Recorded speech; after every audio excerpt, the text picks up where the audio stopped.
오늘은 샌디스크의 2026 회계연도 2분기, 그러니까 2025년 10월부터 12월까지의 실적을 정리해 드리겠습니다. 2주 전에 기업 분석 영상을 올렸을 때 주가가 400달러였는데, 그때보다 주가가 50% 정도 더 올라 2026년 2월 5일 기준 609달러에서 거래되고 있습니다. 시가총액은 860억 달러입니다. 주가가 이렇게 많이 올랐다는 건 다 이유가 있겠죠? 이제 본격적으로 실적을 설명드리겠습니다. 2분기 매출은 30억 2,500만 달러를 기록하며 가이던스 상단을 14% 상회했습니다. 논갭 매출 총이익률은 51.1%를 기록하며 가이던스 상단을 8.1% 상회했습니다. 또 논갭 희석 EPS는 6.2달러를 기록하며 가이던스 상단을 무려 82%나 상회했습니다. CEO 데이비드 게켈러는 AI로 인한 낸드 시장의 구조적인 변화를 강조했습니다. 기존의 분기별 협상에서 벗어나 단연 계약 및 확정된 가격과 공급량을 기반으로 하는 파트너십 형태로 전환하고 있습니다.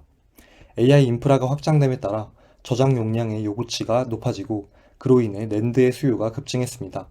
그러나 샌디스크는 신중한 투자 기조를 유지하고 중장기적으로 연 10% 중후반대의 비트 성장을 목표로 합니다. 또 샌디스크가 키옥시아와의 파트너십을 연장하기로 했습니다. 그 결과 요코하마와 키타카미의 조인트 벤처는 모두 2034년 12월 31일까지 계속됩니다. 이를 위해 샌디스크는 2026년부터 2029년까지 총 11억 6,500만 달러의 제조 서비스 비용을 지급하기로 합의했습니다. 이제 사업 부문별 성과를 말씀드리겠습니다. 먼저 데이터 센터 사업의 경우 PCIe Gen5 고성능 TLC 드라이브가 두 번째 하이퍼스케일러 고객의 인증을 완료했습니다. 또 코드명 스타게이트라고 부르는 빅스 8세대 QLC 스토리지 신제품이 수분기 내에 매출 발생을 시작할 예정입니다. 엣지 사업의 경우 AI PC와 모바일 기기의 교체 주기 및 고용량화로 인해 수요가 공급을 초과했습니다. 그로 인해 수익성 높은 고객 위주로 제품을 전략적으로 할당하고 있습니다. 소비자 사업의 경우 프리미엄 제품 비중이 확대되었습니다. 또 세계에서 가장 작은 고용량 USB-C 드라이브 샌디스크 익스트림 핏을 출시했습니다. 이제 손익계산서를 보겠습니다. 총 매출은 전년 동기 대비 61% 폭증해 30억 2천만 달러를 기록했습니다. 사업별로 보면 데이터 센터 매출이 4.4억 달러를 기록해 76% 성장했고, 엣지 매출이 16.8억 달러를 기록해 63% 성장했으며, 소비자 매출이 9억 달러를 기록해 52% 성장했습니다. 기가바이트당 평균 판매 단가가 36%나 상승했고, 출하량이 22% 증가한 것이 매출 증가를 이끌었습니다. 판매 단가의 상승폭이 매출 원가의 상승폭을 압도했기 때문에 매출 총이익은 전년 동기 대비 154% 급증한 15.4억 달러를 기록했습니다. 영업이익은 1년 전보다 5배 이상 늘어나 10.6억 달러를 기록했습니다. 영업이익률은 무려 24.8%나 급증해 35.2%에 달합니다. R&D 비용이 전년 동기 대비 17% 늘어나 3.3억 달러를 기록했고, 그중 주식 기반 보상은 약 6천만 달러 수준이었습니다. 당기 순이익은 전년 동기 대비 7배 이상 폭증해 8억 달러를 기록했고, 희석 EPS 역시 5.15달러를 기록하며 전년 동기 0.72달러에 비해 압도적인 수익력을 입증했습니다. 이제 재무상태표를 보겠습니다. 총 자산은 130억 달러이고 그중 유동자산은 51억 5천만 달러입니다. 총 부채는 28억 달러이고 그중 유동부채는 16억 5천만 달러입니다. 장기부채가 6개월 전보다 12.5억 달러 감소해 5.8억 달러가 되었습니다. 이번 분기에 7.5억 달러의 부채를 상환한 것이 영향을 끼쳤습니다. 총 자본은 6개월 전보다 10억 달러 증가해 102억 달러가 되었습니다. 최근에 큰 순이익을 기록한 것이 영향을 끼쳤습니다. 유동 비율은 6개월 전보다 45% 감소해 311%를 기록했고, 부채 비율은 6개월 전보다 14% 감소해 27%를 기록했습니다. 이제 2026 회계연도 상반기 현금흐름표를 보겠습니다. 6개월 동안 영업활동에서는 15.1억 달러가 순유입되었습니다. 전년 동기에는 마이너스를 기록했는데 엄청나게 개선되었습니다. 투자활동에서는 1.8억 달러가 순유출되었습니다. 설비 투자에 0.9억 달러를 지출했습니다. 재무활동에서는 12.7억 달러가 순유출되었습니다. 12.5억 달러에 달하는 막대한 부채를 상환해 재무 건전성 강화에 집중했습니다. 6개월 동안 순현금 흐름은 플러스 6천만 달러이고 기말 현금 및 현금성 자산은 15.4억 달러입니다. 가이던스는 어떨까요?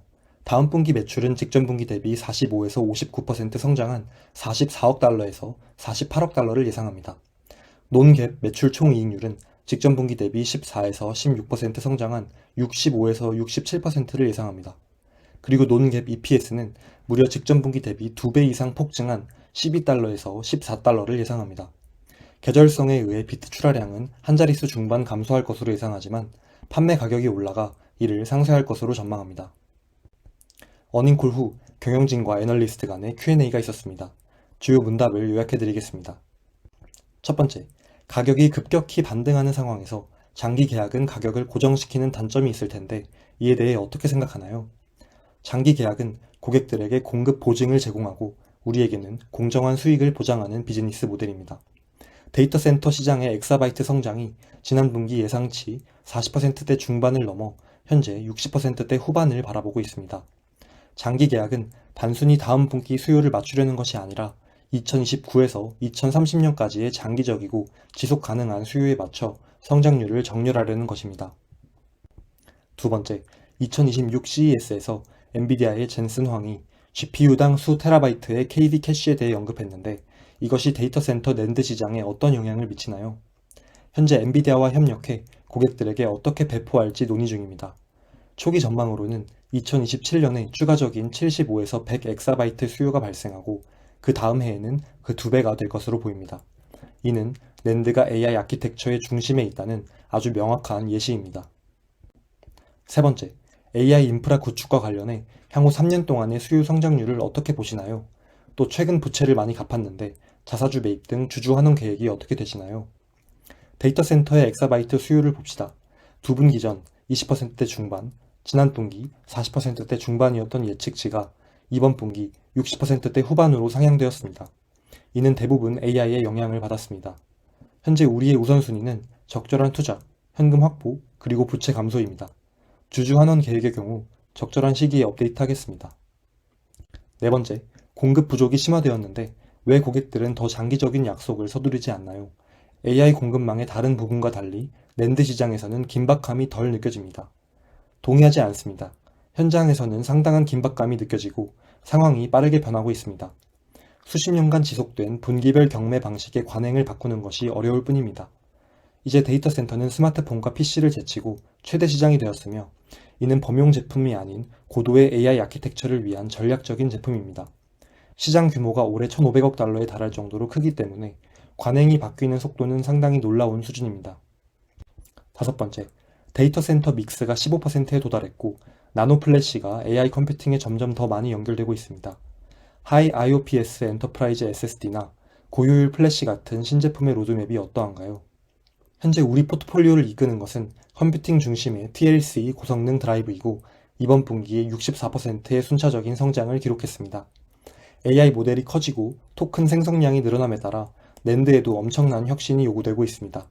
우리는 2년 전 낸드를 AI에 맞게 재설계하겠다고 발표했고 HBF를 상표권 등록하는 등 관련 혁신을 지속하고 있습니다. 현재 다이와 컨트롤러를 직접 설계하며 고객들과 구체적인 유즈 케이스를 논의 중입니다. 여섯 번째, 매출 대비 영업비용 비중이 크게 줄었는데 R&D 투자를 가속화할 계획인가요? 우리 영업비용의 75%는 R&D에 투입되고 혁신은 우리의 생명줄입니다. 이번 분기 영업비용에는 3,500만 달러의 일회성 이익이 포함되어 있으므로 이걸 참고해야 합니다. 현재 수준의 지출이 지속 가능한 수준이라고 보며 급격히 높아지지는 않을 것입니다. 목표 주가는 얼마일까요? 16명의 애널리스트 중 12명이 매수 의견, 4명이 중립 의견을 제시했습니다. 12개월 뒤 평균 목표 주가는 589달러이고 현재 주가와 비슷합니다. 이번 어닝콜 후 무려 8개 기관에서 샌디스크 목표가를 상향한 것이 매우 인상적입니다. 이제 총 정리를 해보겠습니다. 샌디스크는 모두의 예상을 뛰어넘는 미친 실적을 발표했고 다음 분기 가이던스마저 믿기 어려울 정도로 파괴적입니다. 거기다 부채를 상환하며 재무제표마저 매우 튼튼해지고 있습니다. 한편 최근 빅테크들의 AI 인프라 투자는 계속해서 늘어나고 있습니다. 메타와 구글 모두 올해 AI 투자를 2배 더 늘리겠다고 발표한 만큼 기업용 SSD를 만드는 샌디스크는 그 수혜를 온전히 누리고 있습니다. 이 인프라 투자 기조가 꺾이지 않는 한 샌디스크의 전망이 매우 밝다고 생각합니다. 또 곧 매출에 기여할 것으로 예상되는 QLC 신제품 스타게이트와 연구 개발 중인 HBF 등 샌디스크에 대한 기대감을 증폭시킬 만한 이벤트가 여러 가지 있습니다. 그러나 아무리 좋은 주식이라고 해도 비싸게 사면 물릴 수 있습니다. 언젠가 분명히 조정은 옵니다. 최근 1년 동안 샌디스크 주가는 16배나 폭등했습니다. 항상 일정 비중의 현금을 보유하시고 조정이 왔을 때 원하는 가격에서 분할 매수하시길 바라겠습니다. 많이 버는 것보다 잃지 않는 것이 더 중요합니다. 모두 성공적인 투자하시길 진심으로 바라겠습니다. 이상 샌디스크의 2026 회계연도 2분기 실적을 정리해드렸습니다. 영상이 도움되셨다면 구독, 좋아요, 댓글 꼭 부탁드립니다. 큰 힘이 됩니다. 감사합니다.